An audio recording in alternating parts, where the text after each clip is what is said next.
Saudara-saudara yang kasih di dalam nama Tuhan Yesus Kristus, Salam Malahan Hisham Hamasya. Kita ketemu lagi pada saat ini beribadah bersama-sama di tempat yang kecil, tetapi kita merasa lega bisa bersekutu menyatu dengan Allah.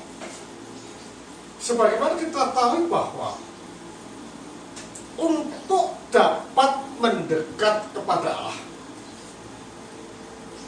adalah harus melalui penyatu tunggalan. Penyatu tunggalan itu hanya dapat diperoleh melalui gereja di dalam sakramen. Nah, ini menunjukkan bahwa Allah tidak menginginkan manusia itu mati. Allah tidak menginginkan manusia itu terpisah. Dan Allah tidak menginginkan manusia menjadi yatim piatu. Tetapi yang Allah inginkan dalam kehidupan manusia adalah supaya selalu bersama-sama dengan Allah. Kebersamaan kita dengan Allah itu adalah menunjuk pada keselamatan itu sendiri. Karena keselamatan adalah menunjuk pada penyatu tunggal, kesatuan kita dengan Allah melalui pribadi Yesus Kristus. Karena itulah Allah tidak menginginkan manusia itu terperosok dan tidak mendapatkan Allah di dalam hidupnya. Atas dasar inilah mengapa kita melihat di dalam Matius tadi, Matius 8 ya, ayat 28, kita melihat adanya orang yang sakit. Katakan ini adalah sakit gila di dada, di keras. Kita melihat di sini bahwa orang yang kerasukan setan adalah orang yang mati, orang yang terpisah, orang yang terasing. Nah, ini dibuktikan bahwa orang ini tidak tinggal di rumah, tetapi tinggal di mana? Di kubur. Menunjuk apa? Menunjuk pada kematian. Menunjuk pada apa? Menunjuk pada keterpisahan. Menunjuk pada apa? Menunjuk pada keterasingan dan tidak menyatu dengan Allah. Padahal tidak menyatu dengan Allah. Menunjuk pada gelapnya hati. Makanya Maksimus mengatakan bahwa kedatangan Allah di dalam pribadi Yesus Kristus itu bak matahari atau terang ilahi yang menghalau kabut yang ada di dalam hati manusia. Makanya perenungan di dalam kehidupan manusia itu perlu. Karena di dalam perenungan itu manusia itu mengetahui apa yang tidak diketahui. Mengapa mengetahui akan apa yang tidak diketahui? Dia mengetahui itu dan merasakan di dalam energi bahwa Allah ada di dalam hati kita, bahwa Allah ada di depan kita. Tetapi Allah yang dimengerti itu, yang dipahami itu tidak dipahami. Bicara tentang apa? Bicara tentang esensi dan sifat Allah. Berarti kan demikian manusia itu di dalam esensi Allah tidaklah dapat mengerti, tidak pernah dapat dipahami. Nah, di sini yang membedakan pendapat Maksimus dan Efragius yang mengatakan bahwa dia itu memahami apa yang masuk akal dan jatuh kepada Nestorianisme. Hanya sesuatu mengenai Allah itu dimengerti di dalam pikiran, dapat dianalisa, dapat dipahami. Lah kalau kita bisa memahami Allah, itu bukan Allah. Kalau kita bisa memahami Allah, itu bukan roh atau Allah yang bersifat roh, tetapi itu adalah makhluk. Karena hanya makhluk yang dapat dipahami oleh makhluk, hanya pribadi yang dapat dipahami oleh pribadi. Allah itu adalah keberadaan yang melebihi segala sesuatu. Nah, karena itu kita terus mencari, ya, terus mencari, dan Allah hadir sekarang. Untuk apa? Untuk menyibak orang yang hidup di dalam kabut kegelapan. Makanya kita katakan bahwa ketika Musa bertemu dengan Allah itu bertemu dalam kegelapan ilahi. Kok ada romo kegelapan ilahi? Karena manusia itu tidaklah mungkin mengerti akan Allah, sehingga dia mengatakan bahwa dia menemukan kegelapan atau berjumpa dengan kegelapan ilahi, karena yang dimaksud itu adalah esensi. Yang dimaksud adalah sifat daripada Allah itu. Makanya dikatakan tidak ada seorang pun yang dapat melihat Allah. Nah, orang yang hidup di dalam kegelapan, jikalau dia tobat di hadapan Allah dan merenungkan Allah di dalam hidupnya, maka kabut kegelapan yang ada di dalam batinnya itu akan terusir oleh terang ilahi yang masuk di dalam hidupnya. Nah, terang ilahi ini bukan berbicara tentang esensi, bukan berbicara tentang sifat, tetapi bicara tentang energi yang menerangi di dalam hidup manusia. Nah, karena itu ketika ada orang gila di kubur, dia datang untuk apa? Untuk menyembuhkan.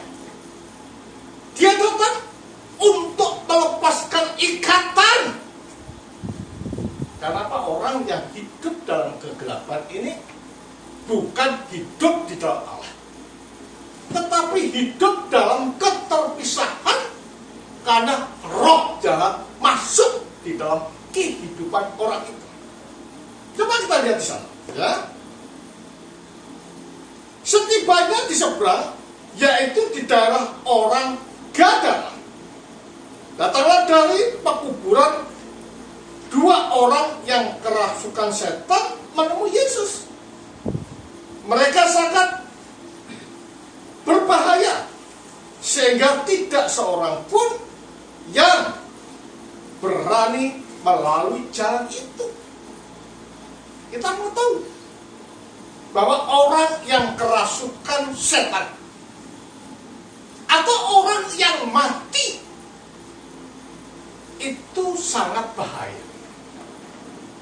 Karena apa? Karena dia tidak tahu mengenai terang ilahi yang ada di dalam batinnya, tetapi hidupnya adalah menuruti nafsu dan dagingnya. Nah, tindakan-tindakan semacam inilah, saudara, yang menjadikan orang terputus dari Allah.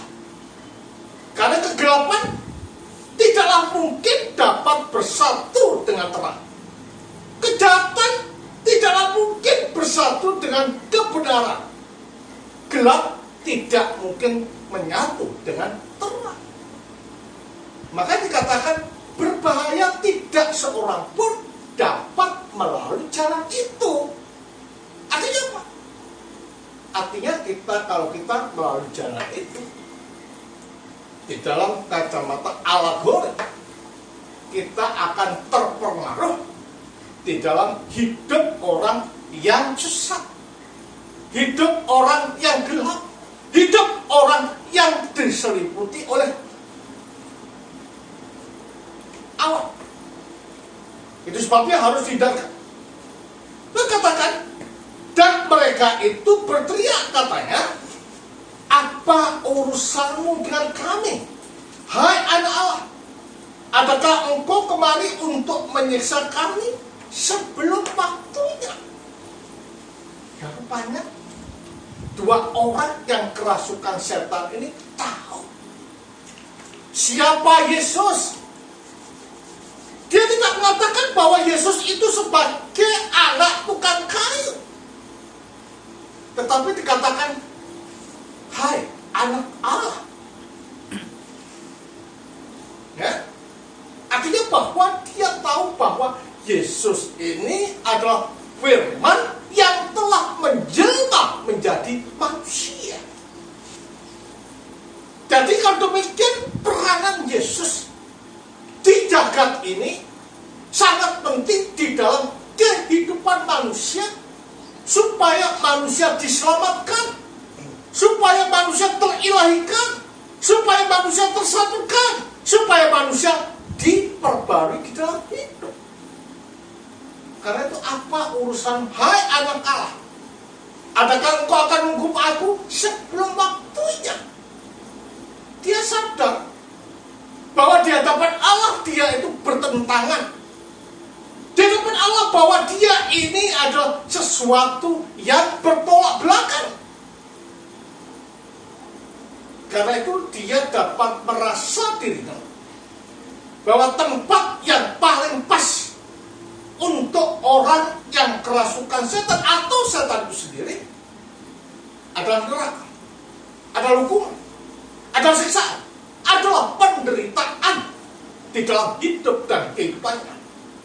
Maka dikatakan di sini, ya, tidak jauh dari mereka itu sejumlah besar babi sedang mencari makan. Ya, maka setan-setan itu meminta padanya, katanya, jikalau engkau mengusir kami, suruhlah kami pindah ke dalam kawanan babi ini. Apa jawab Yesus? Dipersilahkan. Menunjuk pada artian bahwa harga manusia itu lebih daripada segerombolan babi yang banyak itu. Mengapa demikian? Karena manusia ini adalah gambar dan rupa Allah. Kita melihat ke belakang ketika Allah menciptakan binatang, menciptakan pohon-pohon, menciptakan langit dan lain sebagainya, hanya mengatakan jadilah, jadilah, dan jadilah. Tetapi saat dia menciptakan manusia, baiklah kita menciptakan manusia menurut gambar dan rupa kita. Artinya bahwa manusia itu lebih berharga, bahkan dikatakan sebagai gambar dan rupa kita. Ketika kita berbicara tentang gambar dan rupa, Yesus mengatakan kita sedang berbicara tentang potensi. Potensi manusia adalah mampu untuk menjadi seperti Allah. Ketika kita berbicara tentang rupa dan gambar, kita berbicara tentang kualitas. Bahwa untuk mencapai rupa harus mempunyai kualitas hidup. Hidupnya baik, kata-katanya baik, sikapnya baik, kehendaknya baik, dan semua diterangi oleh cahaya ilahi yang ada di dalam kehidupan mereka. Orang yang mengimplementasikan Kristus akibat daripada penyatu tunggalan dan mendapatkan buah Roh Kudus, itulah yang akan mampu mencapai apa yang dinamakan dengan rupa.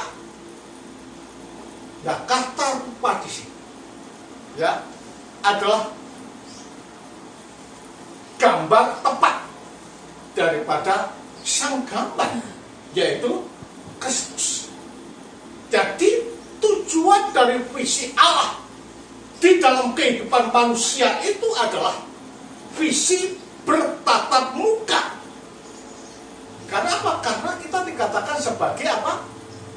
Gambar Allah atau image of the image. Artinya bahwa kita adalah Allah dalam huruf kecil. Allah dalam huruf kecil artinya bahwa kita menjadi seperti Kristus. Karena itulah dia mempersilahkan babi itu untuk orang itu, setan masuk ke dalam babi karena Allah tidak menginginkan manusia mati. Nah, itu nyata sekali kalau kita melihat di dalam Roma 10 ayat 1. Katakan, saudara-saudara, keinginan hatiku dan doaku kepada Tuhan ialah supaya mereka diselamatkan. Artinya apa? Artinya bahwa Paulus tidak menginginkan manusia itu mati. Paulus tidak menginginkan manusia itu terpisah. Sebagaimana orang yang dirasuki setan tadi tidak dibiarkan sengsara dan menderita, tetapi diangkat, dipulihkan, diperbarui oleh Allah melalui apa? Melalui Kristus. Jadi kan demikian jelas bahwa takdir manusia itu adalah untuk hidup suci, untuk hidup baik, untuk hidup murni di hadapan Allah.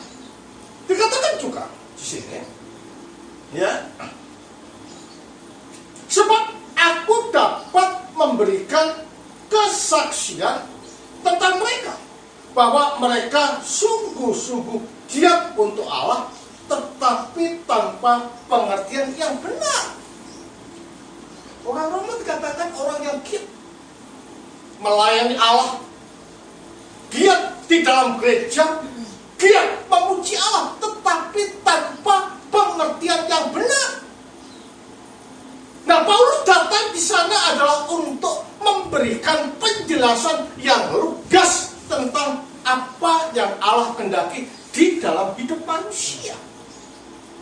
Bahwa Taurat itu ada kebenaran, tapi kepenuhan daripada Taurat itu ada di dalam Kristus. Kalau kita melihat inti daripada Taurat apa? Kan? Kasih. Kristus dikatakan sebagai sang kasih. Berarti kebenaran itu bukan pada Taurat, tetapi sekarang tersimpul di dalam siapa? Di dalam Yesus Kristus. Karena itulah kalau kita ingin cari benar, cari selamat, cari pembaruan, maka tidak ada jalan lain kecuali Kristus yang dapat memberi jalan, kecuali Kristus yang membuka jalan. Karena Kristus itu adalah jalan itu sendiri, kebenaran itu sendiri, dan hidup itu sendiri. Nah, kalau kita ingin mendapatkan hidup, mendapatkan jalan, mendapatkan kebenaran, hanya melalui Yesus di dalam penyatu tunggalan, melalui gereja, di dalam sakramen. Karena itulah saudara, di dalam gereja kita sakramen ini memegang peranan penting di dalam kehidupan manusia. Gereja tanpa sakramen tidak dapat dikatakan gereja. Makanya kalau ada gereja yang sakramennya itu 3 bulan sekali, atau mungkin 1 tahun sekali, atau 6 bulan sekali, bahaya. Karena apa?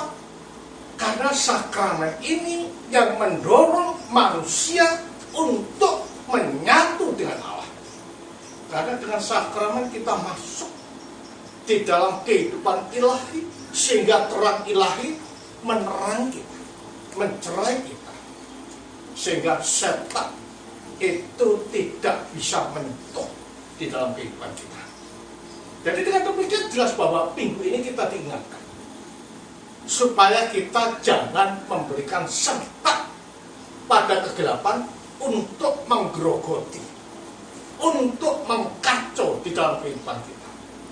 Tetapi halo, segala kejahatan itu melalui terang ilahi di dalam gereja yang kita lakukan melalui sakramen di dalam gereja.